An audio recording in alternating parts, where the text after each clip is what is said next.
Hello, I'm Ted Pike. Every year, thousands of pilgrims come to this place, Palestine, to discover their spiritual roots. Yet today, it is not just the religious. Mankind in general is turning its attention toward this land. Most of us realize that if World War III erupts, it could begin right here in a collision between Arab and Jew. What are the causes of this conflict between Arab and Jew? A conflict which never seems to go away. Before Zionist settlers came here around the turn of the century, this region was not particularly known for strife. Yet since then, it has known little but strife.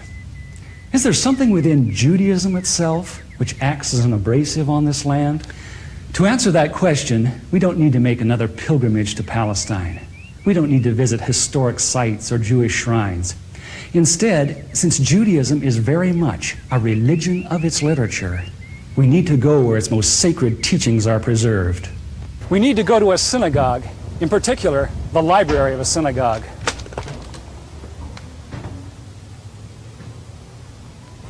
In every synagogue library, we find hundreds of books, but there are a few which tower above the rest in authority. These include the Encyclopedia Judaica, the Universal Jewish Encyclopedia, the Jewish Encyclopedia.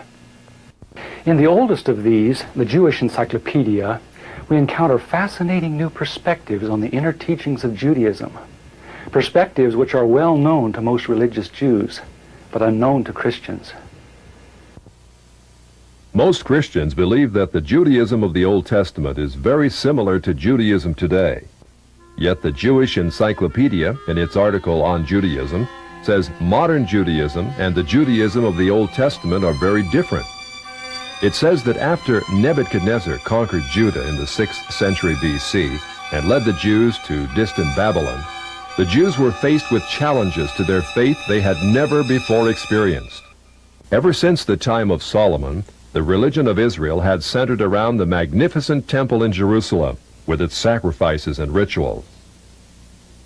The question now became, how could one be a true Jew in a very foreign, even hostile environment?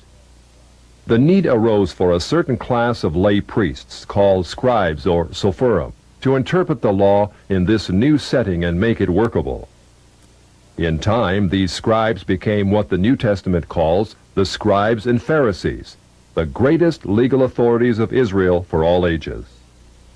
The Pharisees said there were really two inspired revelations to the Jews. There was the written law of Moses, received atop Sinai, but there was also the oral tradition, acquired by 70 elders, who came to the base of the mountain, but were forbidden to proceed farther. The Pharisees said that these 70 elders, or Sanhedrin, received a much more extensive and profound revelation than Moses, a revelation which was never written down, yet took precedent over the written law. When Jesus came on the scene, his reaction was to bitterly denounce this counterfeit tradition. Christ said the Pharisees, by their tradition, had made the law of God of none effect. He considered the Pharisees the most dangerous leadership Israel ever had. In 70 AD, Jerusalem was destroyed by the Romans. Although Jewish sects such as the Sadducees now disappeared, the Pharisees emerged with even greater power over the Jewish people. The Jewish Encyclopedia describes the new role of the Pharisees. With the destruction of the temple, the Sadducees disappeared altogether, leaving the regulation of all Jewish affairs in the hands of the Pharisees. Henceforth, Jewish life was regulated by the Pharisees. The whole history of Judaism was reconstructed from the Pharisaic point of view. Pharisaism shaped the character of Judaism and the life and thought of the Jew for all of the future. In 135 AD, all Jews were expelled from Palestine. The Pharisees led most Palestinian Jews in a mass migration back to Babylon. The majority of Jews were already in Babylon and had been since the time of Nebuchadnezzar 600 years earlier. Yet around 140 AD, Babylon became the acknowledged land of refuge for world Jewry. For another 1,000 years, Judaism flourished in Babylon under the leadership of the Pharisees. Great academies of the rabbis were established and thousands of new laws formulated. There, those same Pharisees who killed Jesus Christ remained the undisputed rulers of Judaism. In Babylon, the Pharisees codified their oral traditions into the Babylonian Talmud, the written form of that oral tradition which Jesus so bitterly rebuked. The Talmud reveals how deep was Israel's apostasy. In her beginning, God gave the Hebrews the loftiest, the most upright literature and ethics the world has ever known. Yet when they turned their backs on him, they produced the Talmud, a work which has aptly been called a monument to human folly. The Talmud also helps us understand the basis for Christ's unflattering descriptions of the Pharisees. Jesus described the Pharisees as hypocrites, children of hell, blind guides, whited sepulchres, full of dead men's bones. He even described the Pharisees as children of their father the devil, a murderer from the beginning. The Talmud confirms Christ's words. In the Talmud, in Treatise Sanhedrin, an extensive passage describes the right of the Pharisee to kill anyone, just as long as he did so indirectly. As one of dozens of examples, the Talmud tells us that if one bound his neighbor and he died of starvation, he is not liable to execution. In such an indirect manner, the Pharisees also killed Christ.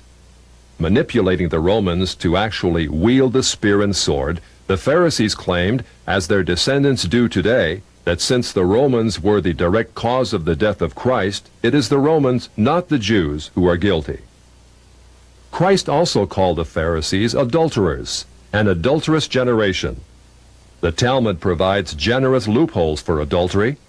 It says the penalty for adultery does not include sex with a minor, the wife of a minor, or the wife of a heathen.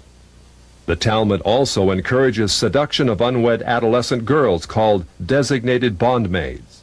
But it's important how such rapes are performed. With the designated bondmaid, one is guilty only in the case of natural connection, but not in the case of perverse connection.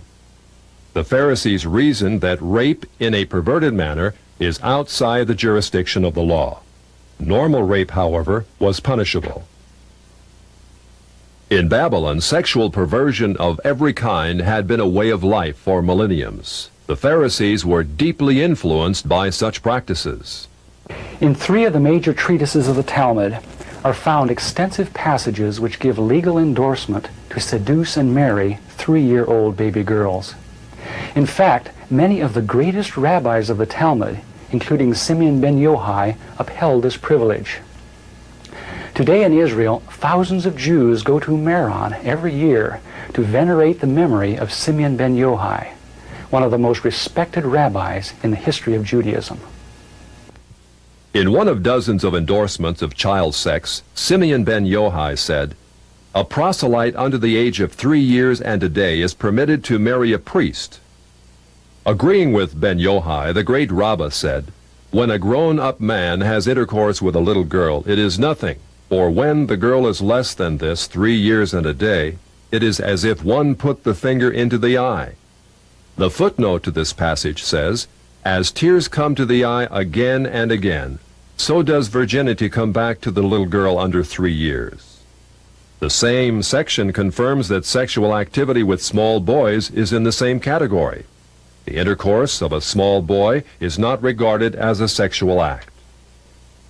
In addition to adulterers, Christ, in the story of the Good Samaritan, portrayed the Pharisees as racial bigots, too self-righteous to respond to the suffering of one who was not a Jew. It is true, because of the wickedness of the Canaanites, which included sodomy and infant sacrifice, Israel had been commanded by God to be harsh in her treatment of the inhabitants of the land. God made it clear that the Canaanites were not simply to be avoided, but destroyed.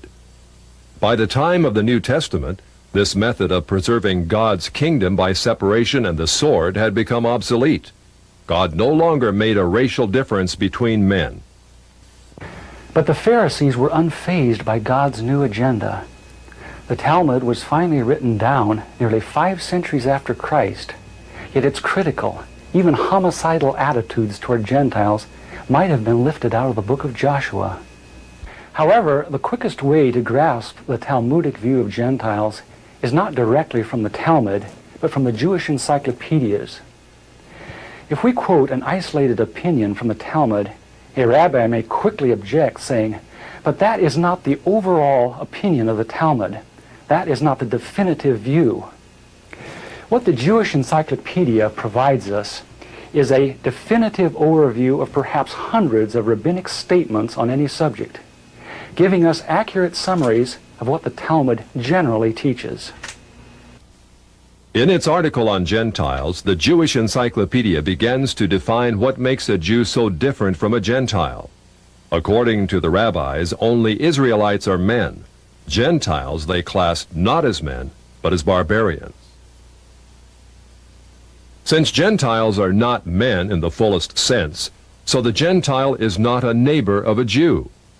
Further, since Gentile laws were too crude to admit of reciprocity, meaning too crude to be taken seriously, the Gentile was forever beneath the Jew.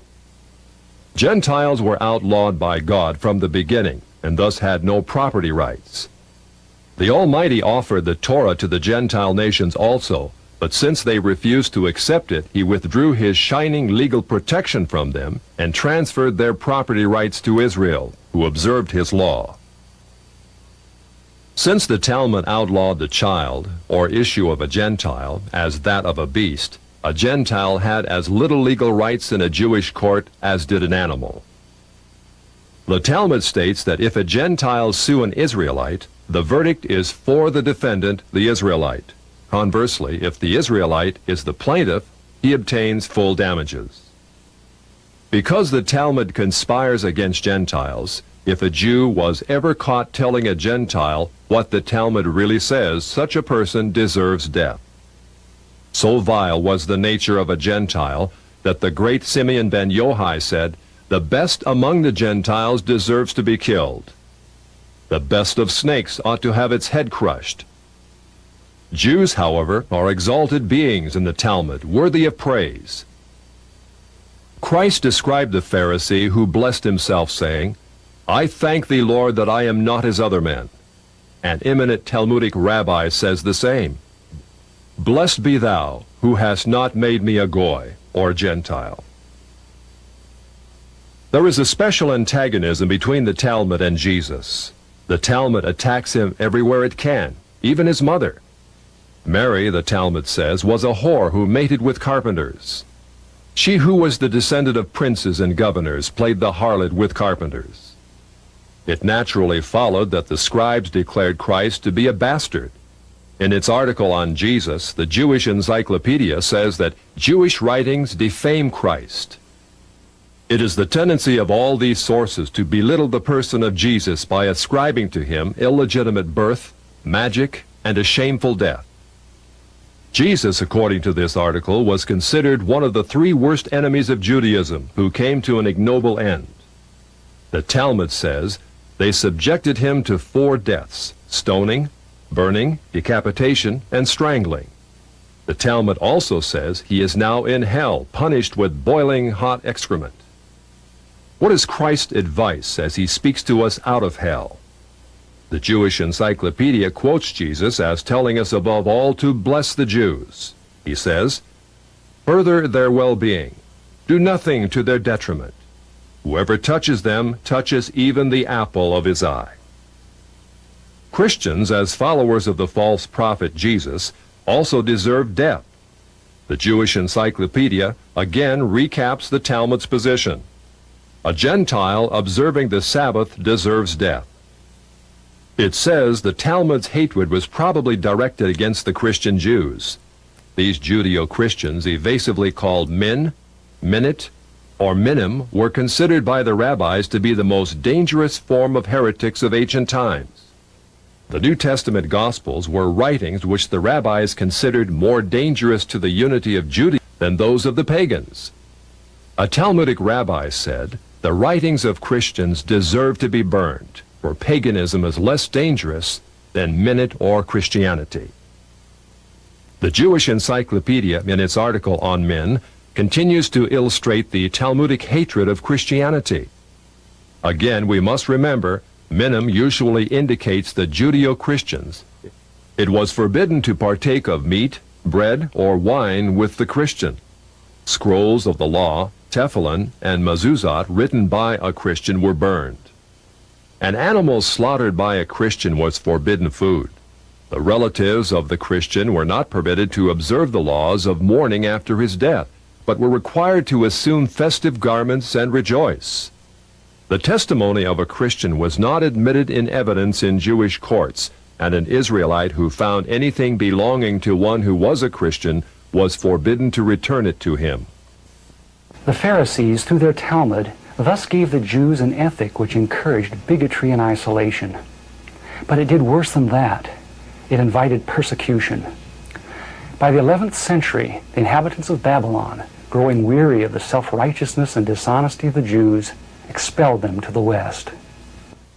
Migrating across North Africa and Central Europe, the great majority of Jews who had lived in Babylon for almost 1,600 years now began to find their destinies in the cities of the West. Yet in coming to the West, found their Christian neighbors extremely intolerant of the antisocial deviations Jews had taken for granted in Babylon. In order to survive, it was necessary to abandon such Babylonian traditions.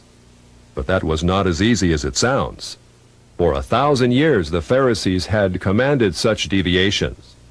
Most Jews could not bring themselves to defy the authority of the Pharisees. Enter one of the giants of Judaism of all time, the great Maimonides. Maimonides, a physician and philosopher, knew that no Jew who practiced Babylonian perversions could remain alive in Christian lands. He attempted to harmonize Greek philosophy with the best points of Judaism.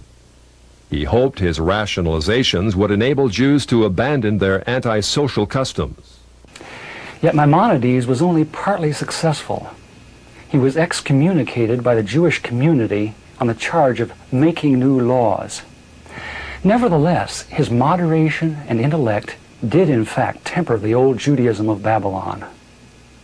Gradually over the centuries, Jews abandoned immoral practices of the Talmud. Such practices are not observed today. In fact, most Jews are so ignorant of the Talmud itself that they do not even know that such teachings exist within their sacred literature. Yet the fact remains that when the Jews came to the West in the Middle Ages and attempted to accommodate the Talmud to Christian society, a tremendous conflict was created. In Babylon, Judaism could be perfectly consistent with the teachings of the Pharisees because the Babylonians were immoral as well. In Christian lands of the West, it became necessary to pretend that many of those teachings did not exist. Even today, religious Jews continue to venerate the Pharisees and their Talmud as the greatest source of light that Judaism will ever know.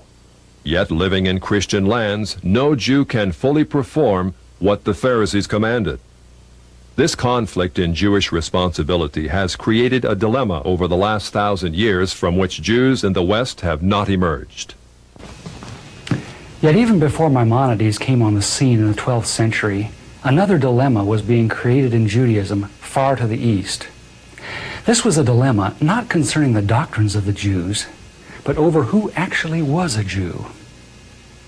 In their articles on Khazars, the Jewish encyclopedias tell us that in the 8th century A.D., Jewish missionaries ventured north of Babylon to the land of the Khazars between the Caspian and the Black Seas. Khazaria was a vast grassland on what is now the plains of southern Russia, inhabited by a race of merchants, artisans, and warriors of Hunnish Turkish stock. About 740 A.D., the king of the Khazars converted to Judaism and made it the state religion. Incredibly, within a few centuries, the people of Khazaria convinced themselves that they were not Gentiles after all, but the physical descendants of Abraham. Thus, by the 10th century A.D., a nation of proselyte Jews thrived in what is now central Russia. During the Middle Ages, the fierce Mongols from the east and Russians from the north drove the Khazars west out of their ancient homeland. Most settled in Eastern Europe, especially Poland, where they established communities of artisans and traders. Judaism thus became divided into two basic groups which remain today: the Ashkenazim, which are the Khazars of the East, and the Sephardic Oriental, which are Jews of Spain, Turkey, and lands bordering on the Mediterranean. Today, the Ashkenazim, or Khazars, are the vast majority, about 80% of those who call themselves Jews. The two most recent premiers of Israel illustrate these two racial types. Shimon Peres is a Sephardic Jew from authentic Jewish stock.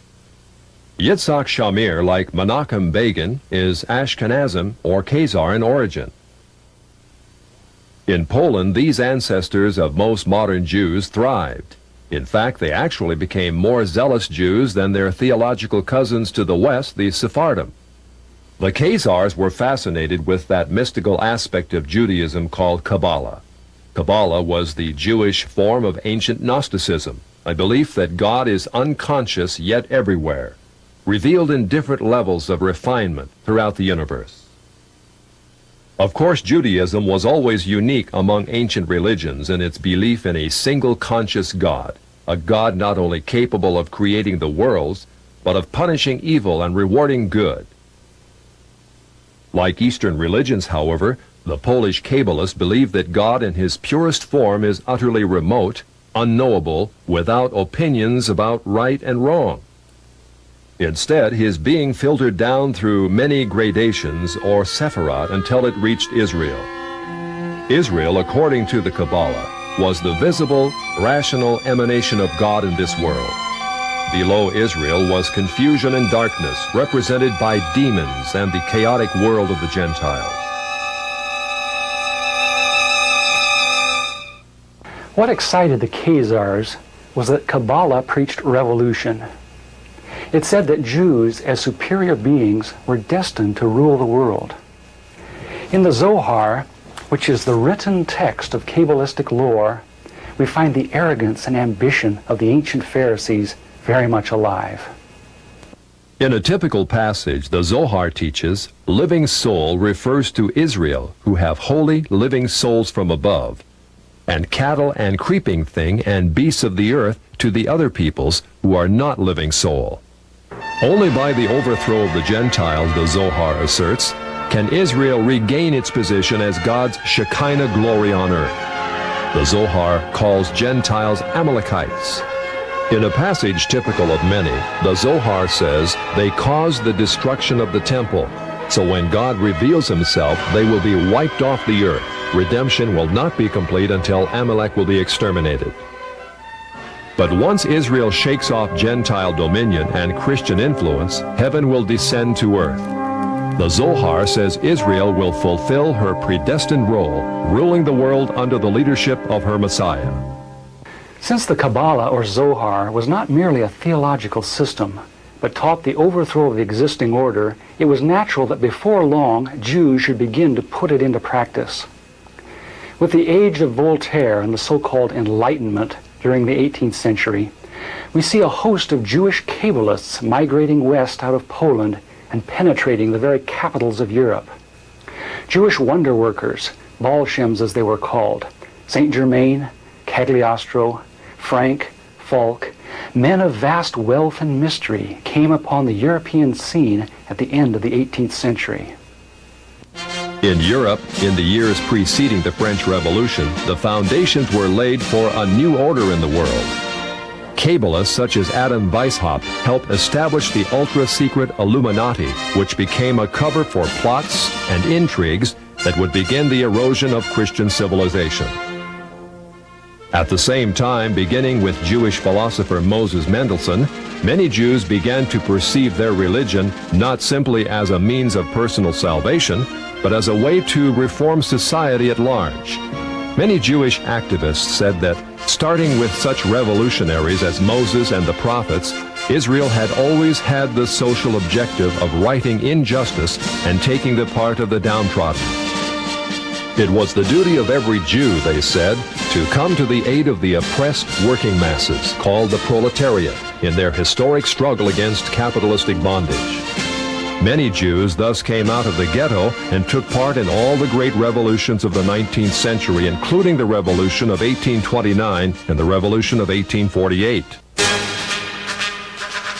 It is thus not surprising that as the 20th century dawns, we find Jews turning their attentions to the overthrow of one of the last monarchies still opposing Jewish advancement, the Romanov dynasty of Russia.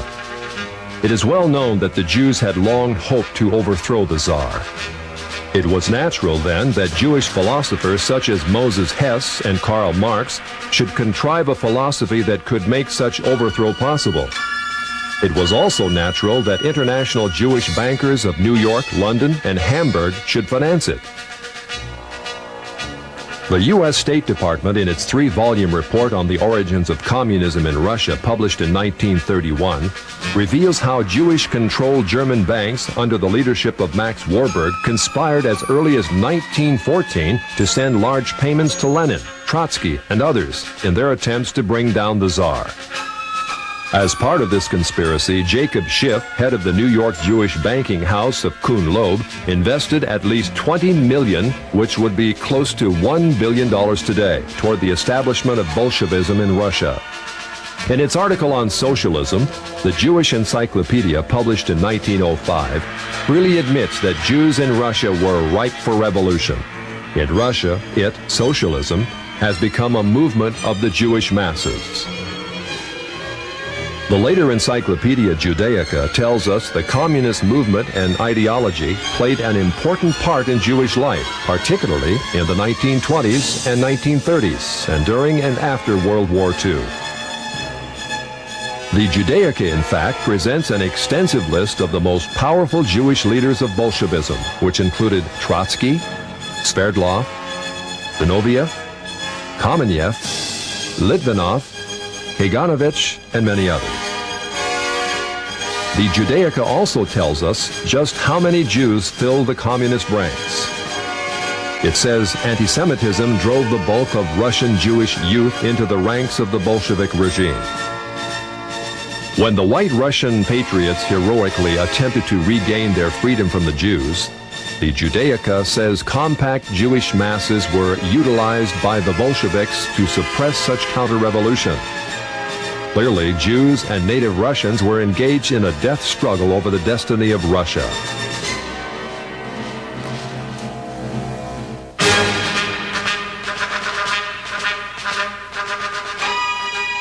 Unfortunately, the Jewish masses won. A rare photo shows the First People's Commissariat. From left to right are Uritsky, Trotsky, Zinoviev, Sverdlov, and Kaganovich, all Jewish. In 1918, intelligence services of the Western powers were buzzing with reports that communism was an international conspiracy fomented by atheistic Jews. British, Dutch, American, and other intelligence reports confirmed that Jews filled the Bolshevik ranks and that as much as 75% of all Soviet commissars were Jewish. In the Illustrated Sunday Herald of February 8, 1920, Sir Winston Churchill commented on what had almost become public knowledge. There is no need to exaggerate the part played in the creation of Bolshevism by these international and for the most part atheistical Jews. It is certainly a very great one. In the decades following the revolution, the question became, how much influence do the Jews still exert on the Soviet experiment? Although many of the Jewish kingpins in Bolshevism perished in Stalinist purges in the late 30s, none other than Nikita Khrushchev gives us an eye-opening view of just how many Jews were still in the Soviet government. Speaking to a delegation of French socialists, Khrushchev admitted in 1956 the government has found in some of its departments a heavy concentration of Jewish people, upwards of 50% of the staff. Because communism has historically been top-heavy with Jews, the Soviet policy of so-called anti-Semitism, much protested by Jews in the West, may in reality be but a ploy to distract the world from communism's Jewish past. Although most Jews have indeed been removed from high-profile positions in the Soviet hierarchy over the last 30 years, still Jews remain highly favored when it comes to immigration to the prosperous West. Since World War II, more than 1 million Jews have been allowed to leave the Iron Curtain, sometimes in waves of up to 52,000 a year. This contrasts to the grim reality that if even one Gentile attempts to escape, he would be lucky to receive only 15 years in prison. Jews, then, have played an enormous role in the Soviet experiment. Yet, as the Jewish Encyclopedia, in its article on socialism, again tells us, the passion of many Jews to socialize the world was not confusion. As peddlers of socialism, it tells us, Jews must be reckoned among the pioneers of the socialist parties in America. As a case in point, a flood of socialistic Jews entered the FDR administration and helped pioneer the New Deal for America.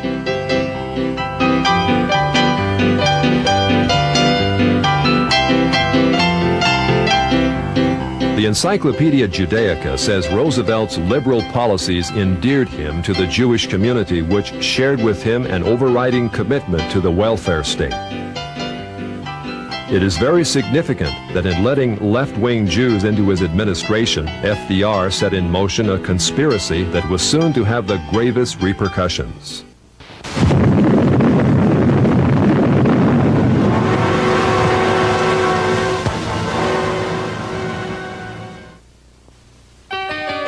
As part of his policies, FDR had a German communist, Klaus Fuchs, a scientific genius who helped mastermind the atomic bomb. Yet Fuchs also headed a ring of 8 highly influential Jews who delivered the entirety of our atomic technology to the Soviet Union in the early 1950s. They included Julius and Ethel Rosenberg, David Greenglass, Harry Gold, Sidney Weinbaum, Morton Sobel, and others. Of the 10 convicted for espionage, no less than 8 were Jewish. Later in 1957, it was discovered that the Jewish Soblin brothers delivered massive defense secrets to the Russians. They acted upon the orders of the Jewish head of the Soviet secret police, Beria. The most recent example of such treachery is the Pollard spy case, in which Jewish spy Jonathan Pollard and his wife delivered thousands of top-secret documents not to Moscow, but to Tel Aviv. All Jews, of course, are not communists, spies, or even liberals. A small minority of conservatives like economist Milton Friedman, publisher Natty Loeb, and Senator Barry Goldwater are eloquent reminders that Jews are represented on the right as well as the left. Nor should we forget that many Jews have contributed disproportionately to the good of mankind, especially in such areas as medical research, science, and the arts. Such Jews deserve our heartfelt gratitude. Never should we indict Jews as a whole for the misdeeds of some. Yet the fact remains that historically most Jews have favored the liberal agenda. Many have gone as far left as communism. For example, in the late 40s, intensive investigations by the U.S. Justice Department revealed a disproportionate number of Jews in the American Communist Party. In 1949, the 11 members of the American Politburo of the Communist Party were convicted. 6 were Jews. In 1951, the second-string Politburo was indicted. Of 21 arrested, 14 were Jewish.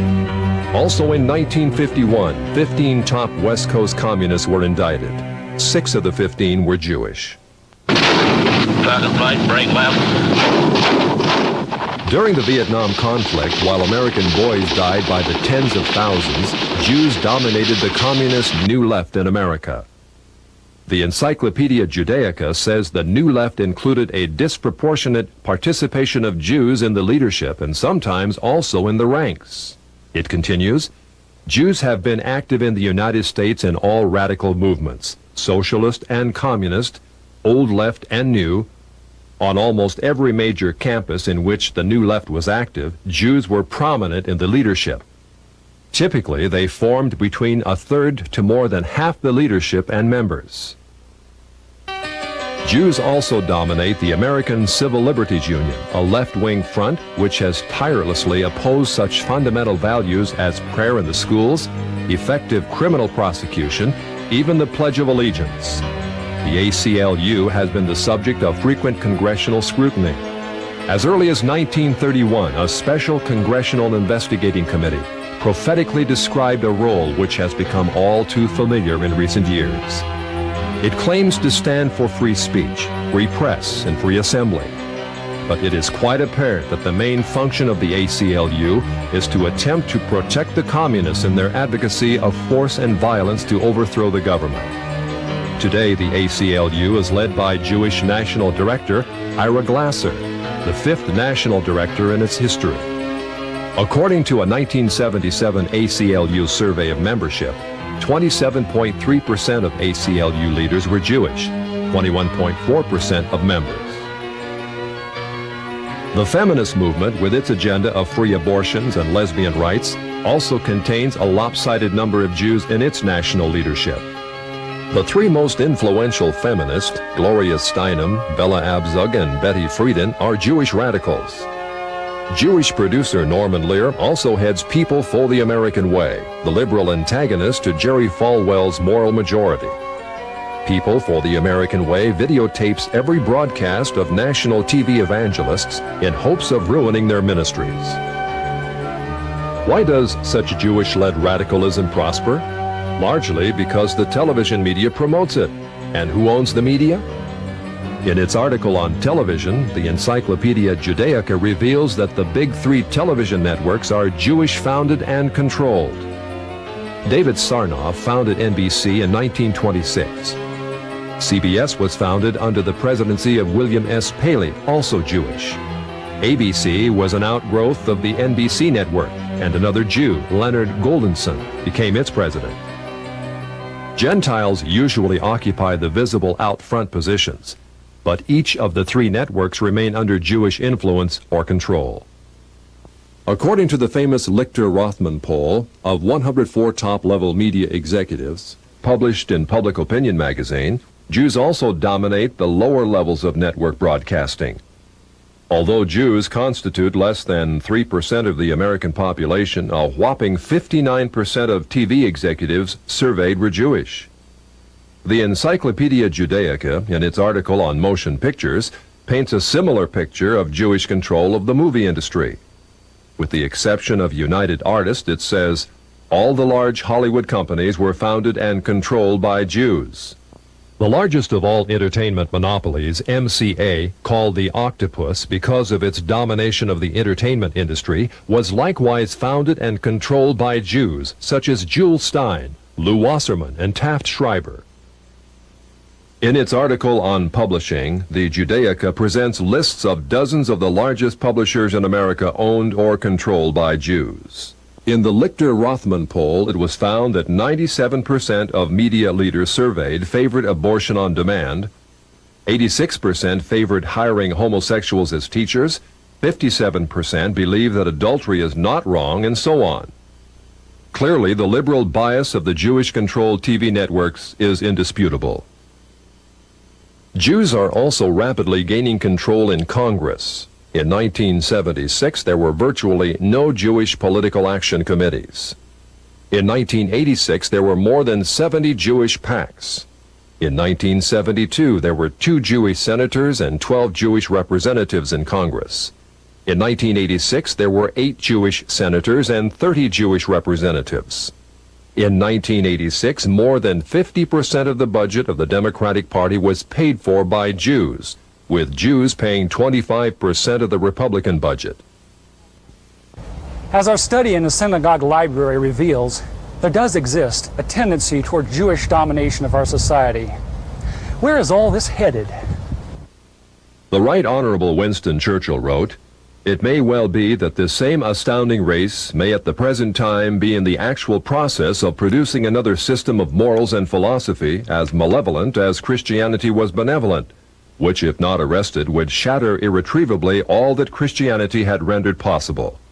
It would almost seem as if the gospel of Christ and the gospel of Antichrist were destined to originate among the same people." Can it be that such pervasive Jewish control which we are seeing today is but the harbinger of even greater Jewish control to come? In the book of Revelation, a great harlot is described ruling the world, riding on a horned and headed beast. Throughout the Old Testament, Israel was described as a harlot, the mother of spiritual whoredom among the nations. Is the harlot of Revelation actually Israel riding upon her false Messiah, the Antichrist? Today, many believe Israel is on the road to the fulfillment of the prophecies of Isaiah. A great Jewish temple is being planned. A priestly class called the Kohanim is being readied. Ritual sacrifices are being studied. Truly, prophecy is being fulfilled in an amazing way, yet not in the happy way that most of us would like to believe. In Israel today, effective Christianity is outlawed. If a Christian were to walk through any town in Israel passing out New Testaments, he could be sentenced to prison for 5 years. Israel is not moving toward Christ. She is moving toward her false Messiah, Antichrist. In Antichrist, Israel hopes to find all the worldly power and glory which Jesus denied her, but she will not find it. As the Bible teaches, the great harlot Israel will be thrown from the back of the beast. The beast, with his 10 Confederate military leaders, will gore and burn her with fire.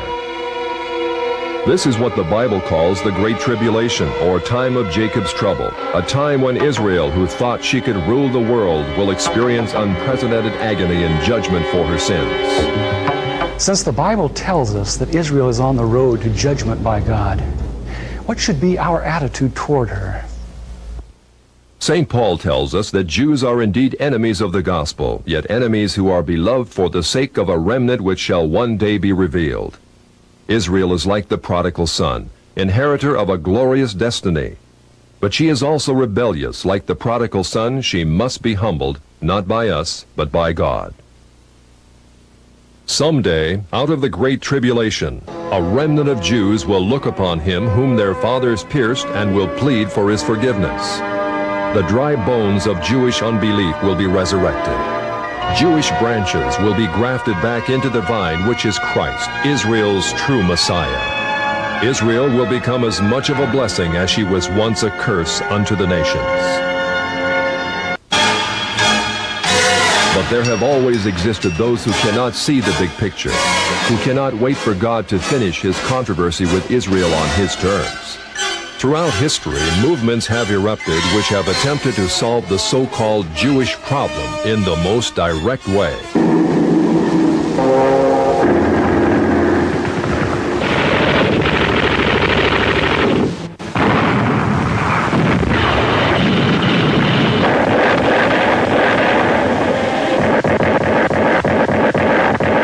Yet all such anti-Semitic movements have ended in defeat. Defeat because they refused God's terms and instead resorted to violence and slander, elevating themselves to racial superiority and debasing Jews as racial degenerates. Anti-Semites have become loathsome to all mankind. In contrast, the Bible presents the perfect approach to this problem. All the prophets were heavily burdened, even angry at the transgressions of Israel. Yet when they spoke out, it was as God led them. When they chastised the people, it was not in the arm of flesh. Vehement as they had to be in denouncing sin, they never became bigots. Their message was on the highest ethical level. They told Israel she was sinful, not because she was racially degenerate, but because she had broken God's law. As would be expected, all the prophets were accused of being negative, even anti-Semitic. Jewish King Ahab called the prophet Elijah an enemy of his regime. Jeremiah was accused of being against his own people in favor of the Chaldeans. Micaiah was described as never speaking anything good, but only criticism. Even Christ and the apostles were called enemies of the Jews, yet they spoke out. The great figures of the Bible provide a pattern of how we should respond to the Jews today. The prophets and apostles preached the good news to Israel, yet they were very wary, very realistic concerning rabbinic deception. Our Lord warned us to beware of the leaven of the Pharisees. Considering the Pharisaic origins of modern rabbinic Judaism, his words can only mean be wary of rabbinic Judaism. As we saw earlier, rabbinic Judaism is inherently ambitious. It will forever attempt to establish itself as the dominant factor in society. If Zionism is unnaturally encouraged, as it has been by the church over the last century, then it will rise to a position that is intolerable. Inevitably, mankind, smarting under its presumptions, will rise against it in new waves of anti-Semitism. An angry humanity will pit itself against the Jews. The Jews will fight back. This is what is happening in the Middle East today, as Jew and Gentile quarrel over the land of promise.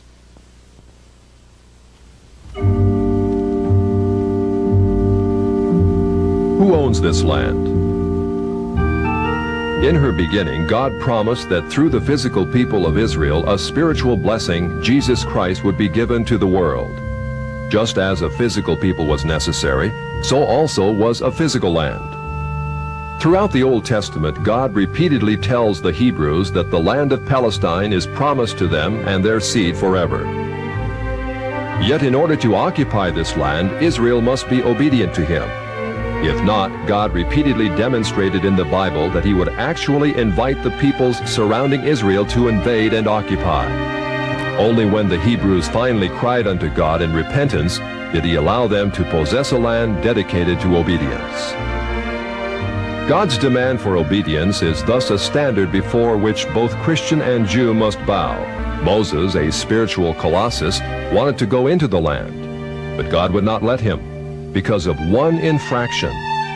Today, Israel has rejected God's Son for 20 centuries and given first allegiance to those who crucified him, the Pharisees. Yet we are told that God is delighted that they dwell in the land. Does obedience no longer matter? It does. Someday, as in the days of Joshua and Nehemiah, Israel will give God the obedience he demands. They will return to this land in blessing. But until that time, as long as Israel continues to force her unbiblical occupation on the Arabs, this region will only know strife. The Arab world will continue to try to expel the Jews. The Jews will strike back and forth, generation after generation. The discord will be unending. This land will continue to bleed. It is the duty of every Christian to support the humanitarian needs of Jews, to preach the gospel to them. But it is not our duty to assure them that a land of promise may be occupied without obedience. Neither is it our duty to fight a war in the Middle East in defense of Israel's unbiblical claim. It is time we return to God's law, a law as old as this land, as old as the God who gave it to the Jews. If we ignore God's requirement of obedience, we only postpone that glorious day when Israel will become what she was meant to be, a place of rest and healing to the nations. If America is to continue to possess her land of blessing, she also must return to the God of her fathers. It is true, the Bible prophesies that Jewish international control, or Babylon the Great, will gradually come to dominate the world. Yet the Bible also promises that if a nation turns to him in repentance, he will postpone the judgment he himself has predicted. God is already showing us how he can slow down the Zionist timetable. In 1982, Israel invaded Lebanon, ostensibly to destroy the PLO threat from the north. Yet in doing so, she unleashed a reign of barbarity and destruction unequaled in this decade. Not only did Israel bomb Beirut to rubble, killing thousands of civilians, but she actually encouraged the infamous Shatila massacre by providing aerial lighting for the three-day slaughter of hundreds of innocent victims. Despite the bad publicity surrounding such atrocities, Israel was confident that her massive firepower and support from America would make Lebanon her conquered colony to the north. Yet God judged Israel. Like Pharaoh in the Red Sea, he caused Israel to flounder. Today, Israel is a nation in turmoil, divided, unable to regain the respect of the world. Although Jewish power continues to increase ominously in the United States, the fact means that God is able to slow it down, but only if we as a nation turn again to our Creator. We must repent of the national sins which have weakened our moral fiber and allowed the forces of Satan to dominate us. In a moment, we'll explain how you may educate others concerning this threat. Yet education in itself is not enough to hold back a demonically empowered conspiracy. We have to have God's power, a power which only comes through total consecration to Him. The communist movement demands that every true Marxist be willing to give up everything, even his own life, for the cause. If we are to have power against the Antichrist, we must do as much. We must give our lives totally to Christ, willing to do anything, give up anything he might ask. Only by such a death to inner hidden rebellion can we really have power in the spiritual realm. Only by such sanctification can we know what it is to walk with God as true Christian soldiers, capable of action, but also of hearing the Holy Spirit's voice of love and restraint. The first step toward holding back Zionist expansion is thus national revival, a transformation of hearts that begins in each one of us and then spreads across this broad land.